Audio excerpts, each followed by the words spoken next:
It's understandable to be concerned about your children being exposed to inappropriate content online. And this can be a sensitive topic, but here to help start the conversation is Nate Webb with Save the Kids. Now, welcome. This is definitely a sensitive topic.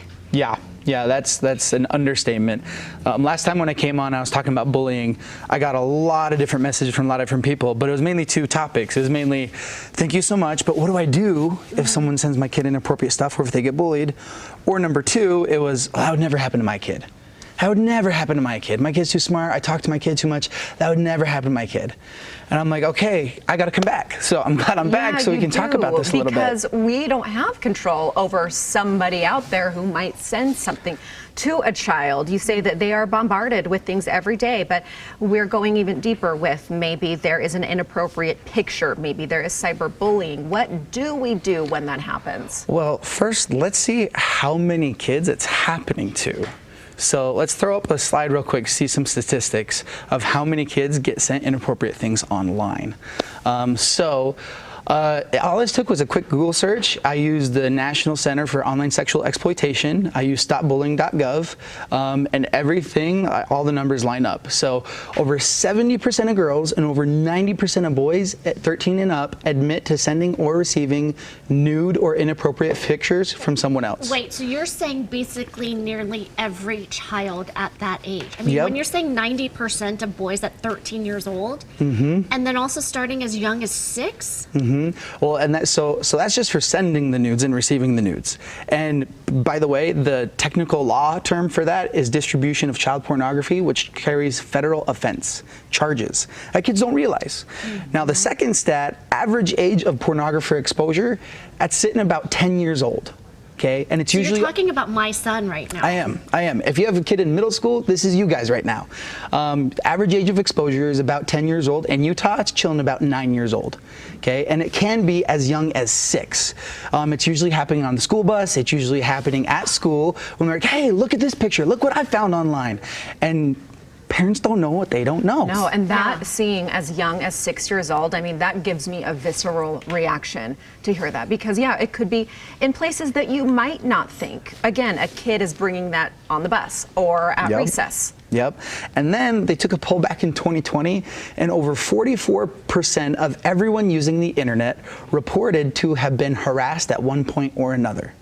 So for those people who are thinking it might not happen to their kid, statistically, it probably will. It probably is happening to your kid right now. And to maybe shift and say it's rare to not be exposed to this. 100%. It is super rare to have never been exposed to pornography, to have never been exposed to bullying, especially in this intense online world. Well, and my kids are online, right? And so you think at home they're not being exposed, you're monitoring, but you're saying in all of these other spots where kids are together, they're playing, and they're exposing each other of these inappropriate pictures. 100%. And so you need to be able to talk to our kids about what pornography is, what bullying is, and how to identify it when they see it, and then what to do when they come across it.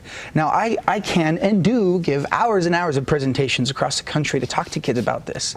But to break it down, there's 4 or 5 simple steps that you can do if your kid is getting bullied, okay? Number 1, screenshot the thing. Screenshot whatever just got sent to you because we need proof. If you're going to talk to administration, if you're going to talk to your parents, you're going to talk to an adult, we need to have proof of what's going on. I'm also a school counselor, and I can't tell you the number of kids who come to me saying, I'm getting bullied, but they don't have any proof. And so it's really hard for administration to do anything about it if there's no proof. We can't operate off of he said, she said.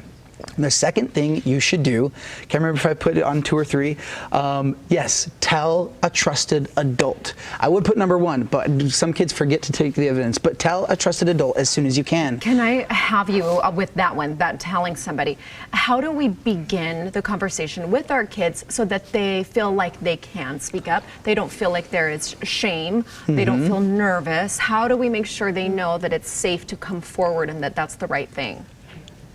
By having your kids know the word sex and pornography at a young age. My 4-year-old knows how to say the word sex, and he knows how to say the word pornography. We have a book, it's on Amazon, it's called Good Pictures, Bad Pictures, and it talks about what pornography is and what to do when you come across it.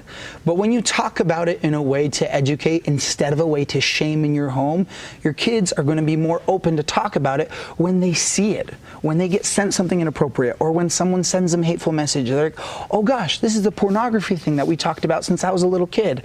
Or, oh my gosh, this has to do with the sex talk that we've been having my whole life. Because I like when people are like, well, we had the sex talk. I'm like, that's an ongoing conversation you have from like 4 to 19. Like, it doesn't stop. Yeah.